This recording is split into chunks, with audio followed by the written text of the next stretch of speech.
Bueno, nos quedaban las Wechselprepositionen. Wechsel significa cambio. Por eso Wechselprepositionen podríamos traducirlo como preposiciones de cambio. Fíjense que este es otro ejemplo de dos palabras que se unen y forman una palabra compuesta, pero en sí son dos palabras separadas: Wechsel, cambio, y prepositionen. La primera de ellas es an, que significa en, al lado de, o en algunos casos podríamos traducirlo como al borde de.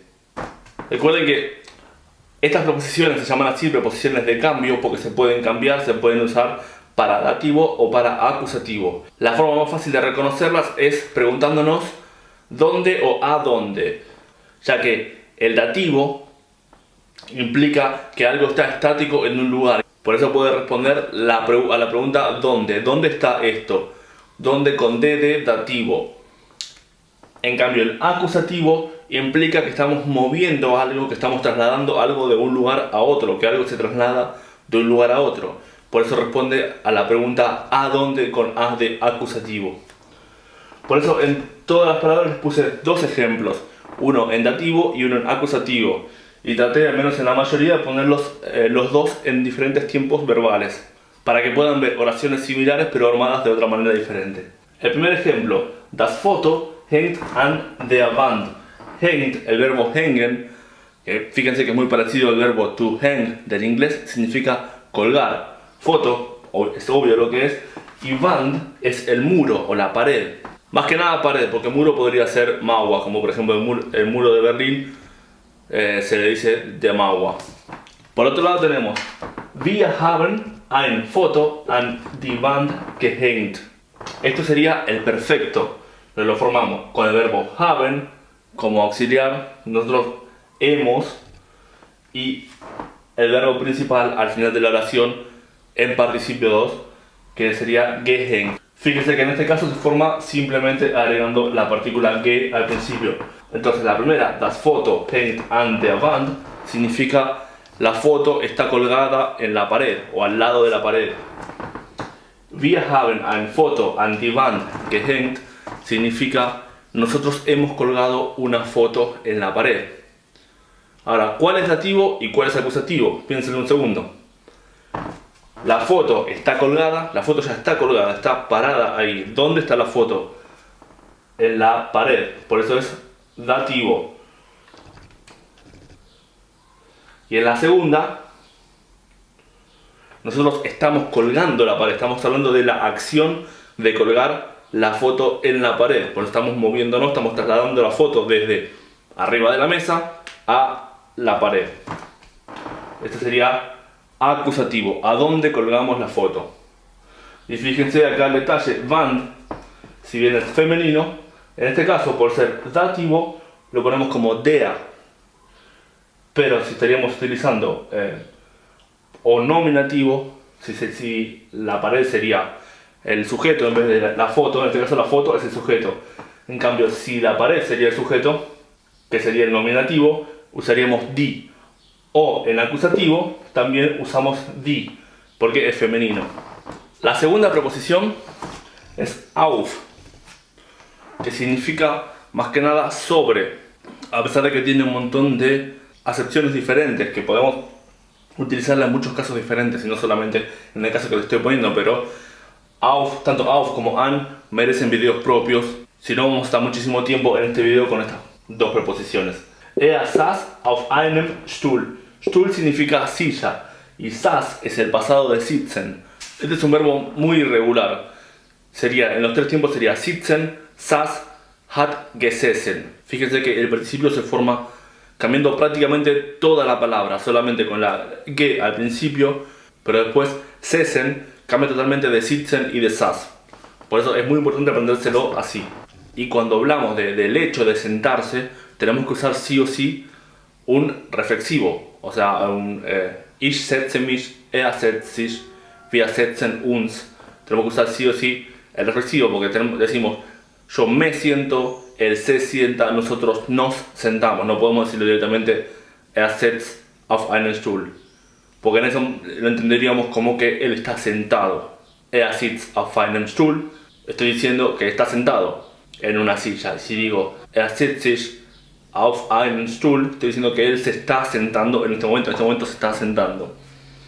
Que justamente es el ejemplo que les puse acá.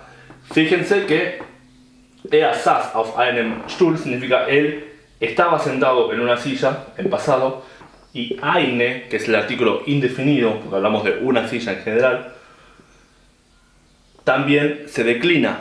Por eso, en este caso, termina con M y en este termina con N. Si prestan un poco de atención, esto no es tan difícil. Porque, ¿cuál sería acá el dativo y cuál sería el acusativo? Er saß auf einem Stuhl. Él estaba sentado en una silla. ¿Dónde estaba sentado? Estaba sentado en la silla.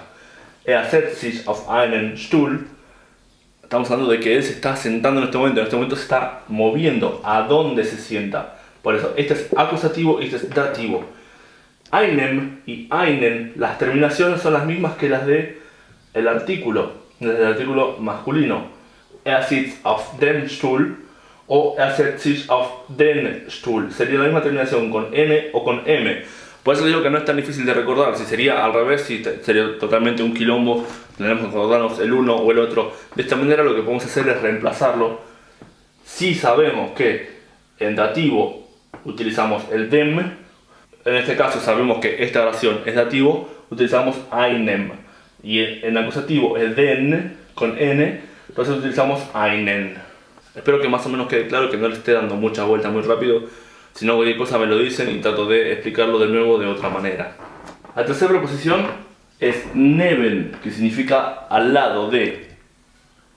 La diferencia entre neben y an, que an también se puede usar como al lado de, es que an muchas veces lo utilizamos para decir que estamos al lado de algo que es lineal, algo que forma una línea. Por ejemplo, al lado del río, al lado de la pared. Son todos una línea. En cambio, por ejemplo, si hablamos de un edificio, decimos que está neben el otro edificio. O en este caso les puse un ejemplo con autos. Los autos están neben el otro, porque no son exactamente una línea. Mein Auto steht neben deinem. En este caso se cumple lo mismo de recién. El artículo posesivo deine, que significa tuyo, también se declina. En dativo lo utilizamos con M al final y en acusativo lo utilizamos con N al final. Mein Auto steht. Stehen es el verbo estar parado. En el caso de auto se suele utilizar cuando decimos que estacioné en tal lado, mi auto está parado al lado del tuyo. Porque podemos utilizar el verbo stehen. Mein Auto steht neben deinem. Ich habe mein Auto neben deinen geparkt. Parken significa estacionar. Por eso, ich habe geparkt significa yo he estacionado. Fíjense que de parken vienen un montón de palabras como la palabra Parkplatz, que es el lugar donde se puede estacionar. Parkhaus, que es un estacionamiento cerrado. Se dice la casa de estacionamiento.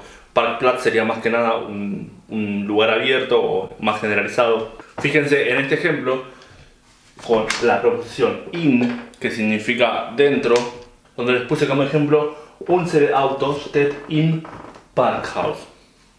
O ich fahre das Auto ins Parkhaus. Es lo mismo. Si el auto steht, si el auto está parado, tenemos dativo, porque es donde está parado.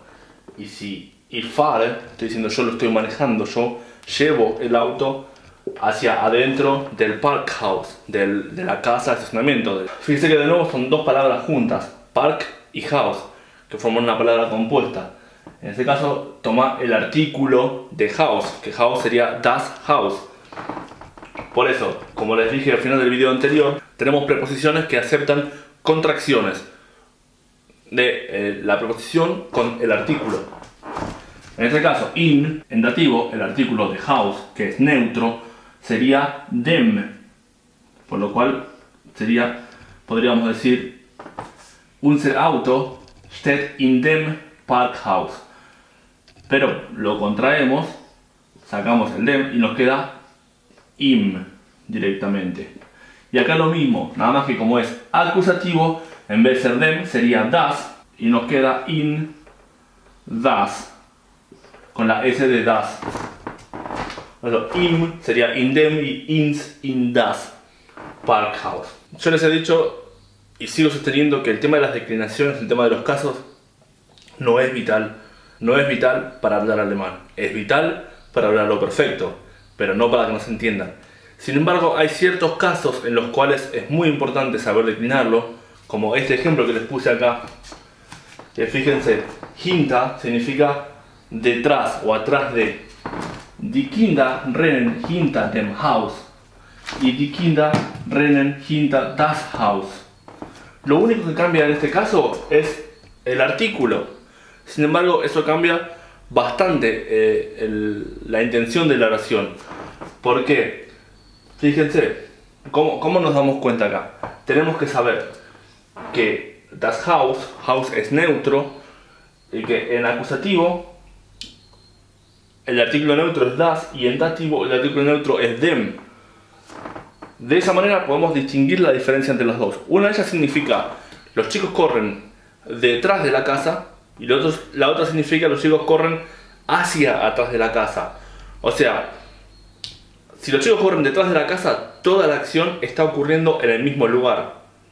Por eso podríamos decir que si bien los chicos se están moviendo, podríamos decir que están estáticos porque están dentro del mismo lugar, que ese mismo lugar sería detrás de la casa. En cambio, en la otra, los chicos corren hacia atrás de la casa. Los chicos están delante de la casa y van corriendo hacia atrás de la casa. Se trasladan, se mueven desde delante de la casa hacia atrás de la casa. Ahí hay una relación de traslado, de movimiento. En cambio, en la otra están estáticos, entre comillas. Por eso, dativo nos responde la pregunta ¿dónde? Fíjense, con dativo el artículo neutro es dem, por lo cual esta sería el dativo, es ¿dónde están los chicos? Y con acusativo es das, por lo cual ¿a dónde van los chicos? Por lo cual die Kinder rennen hinter dem Haus significa que los chicos están corriendo atrás de la casa y que se mantienen atrás de la casa, no se van de ese lugar. Y die Kinder rennen hinter das Haus significa que están yendo hacia atrás de la casa, que están yendo hacia ese lugar. Sin embargo, en el contexto más o menos vamos a entender lo que nos quieren decir y no nos va a complicar la vida, no nos va a cambiar la vida esto. Pero por esto les digo que es importante tener una noción de las declinaciones a pesar de que no lo sepamos perfectamente. La siguiente preposición es über, que significa sobre. Das Bild hängt über dem Bett. Bild significa imagen, se puede usar para todo tipo de imágenes, incluyendo las fotos familiares, las fotos comunes. Que en un ejemplo anterior lo puse como foto, pero Bild también es correcto. Das Bild hängt über dem Bett. Ahí estamos utilizando el dativo, porque la foto ya está colgada, estática, ya queda ahí, sobre la cama. Ich hing das Bild über das Bett. Hing viene a ser el pretérito de hängt, de hängen mejor dicho. Ahora ya tenemos los tres. Ich hänge, ich hing, ich hab gehängt. ¿Cuál es la diferencia entre über y auf? Que los dos significan sobre, pero über significa sobre sin que haya arriba de, sin que haya contacto con la cosa, como por ejemplo, la foto está colgada sobre la cama, no está apoyada sobre la cama. En cambio, auf implica más que nada que haya contacto. Si decimos, por ejemplo, que el plato está sobre la mesa, el plato está apoyado sobre la mesa y no colgando sobre la mesa. Esa es la diferencia entre über y auf. Über también lo podemos usar para muchos otros casos en los que diríamos sobre en español. Como por ejemplo cuando hablamos sobre un tema, sobre qué tema queremos hablar. Über was möchtest du reden? Zum Beispiel, sobre qué querés hablar. Y bueno, las tres preposiciones que nos quedan son por suerte bastante simples. Unter significa abajo o debajo de. Die Katze spielt unter dem Tisch. El gato juega bajo la mesa o debajo de la mesa.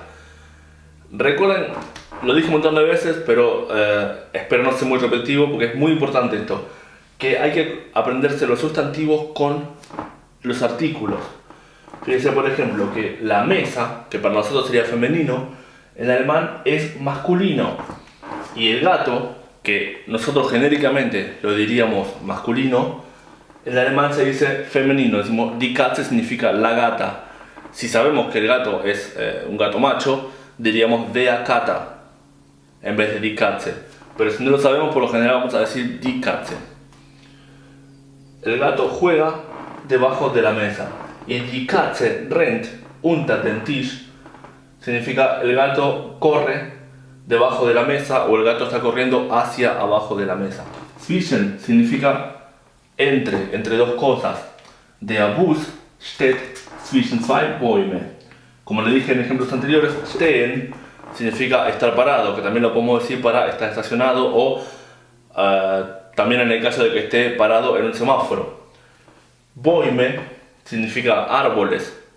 El singular es Baum y el plural es Bäume. Por eso el bus o el colectivo está parado entre dos árboles. Y der Bus fährt zwischen zwei Bäume. En este caso no cambia nada, porque no tenemos ni artículo ni pronombre, sino que tenemos dos. Cambiaría si diríamos entre los árboles, pero en ese caso que les puse, no. Esto sería el colectivo está pasando, está manejando por entre dos árboles. Y la última, vor, viene a ser el antónimo de nach, que nach recuerden que significa después de, tanto en tiempo como en espacio. Vor es lo mismo, lo usamos para decir antes de o delante de. Das Auto steht vor dem Haus, el auto está parado adelante de la casa.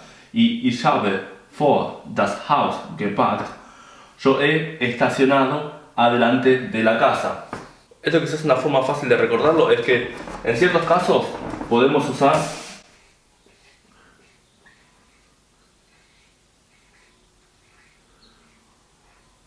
before, que lo podemos relacionar con el before del inglés.